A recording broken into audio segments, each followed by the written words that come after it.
suis exploitant sur la commune de Nargy, dans le Loiret, sur une ferme de 200 hectares de polyculture, céréales, colza et betteraves. Et en parallèle, je produis 160 hectares d'oignons jaunes, d'oignons rouges, de sauciers, le tout en Global Gap.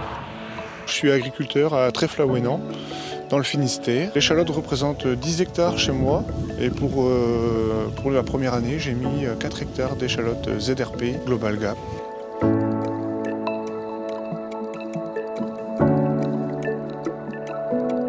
On exploite la marque Condichef, donc spécialiste des condiments, à travers 3 filières, l'ail, l'oignon et l'échalote.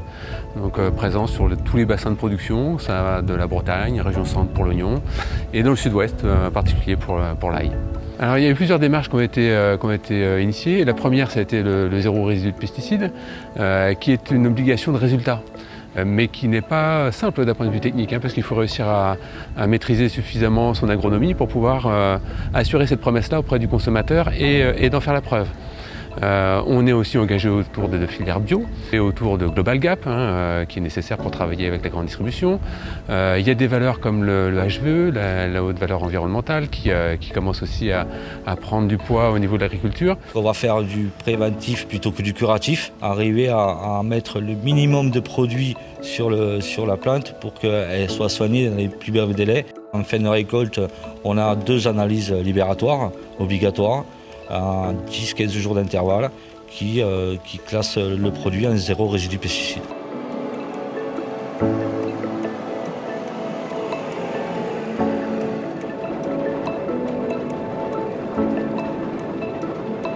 Nous avons augmenté notre production de sans pesticides pour revenir aujourd'hui environ à 50% de notre production et par la suite passer raisonnablement de l'ordre de 10 à 15% supplémentaires tous les ans.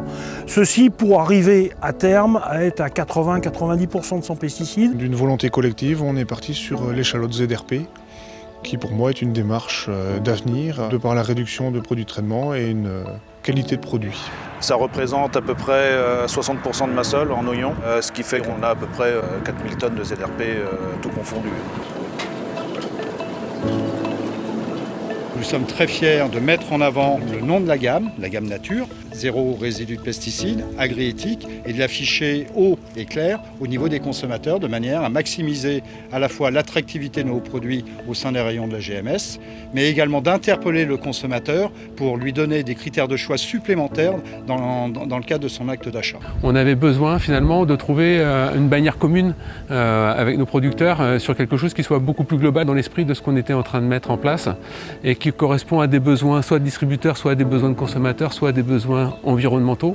Et c'est vrai que Agri-Éthique répond à cet ensemble-là. Et pour nous, c'est une démarche qui donne du sens à l'entreprise. Et ça, aujourd'hui, avec la caution d'Agri-Éthique, le cahier des charges vient véritablement renforcer cette démarche qui est historique, qui est dans les gènes de l'entreprise, de promouvoir à la fois des produits locaux, soutenir, épauler nos producteurs, les aider à la mutation et aussi leur donner une certaine visibilité, puisqu'on contractualise sur des plans à 3 ans avec des volumes garantis, un niveau de prix juste et équitable, de manière à leur donner une visibilité pour gérer leur entreprise. On a passé quand même pas mal d'années à avoir des hauts et des bas au niveau de nos ventes de produits, d'oignons.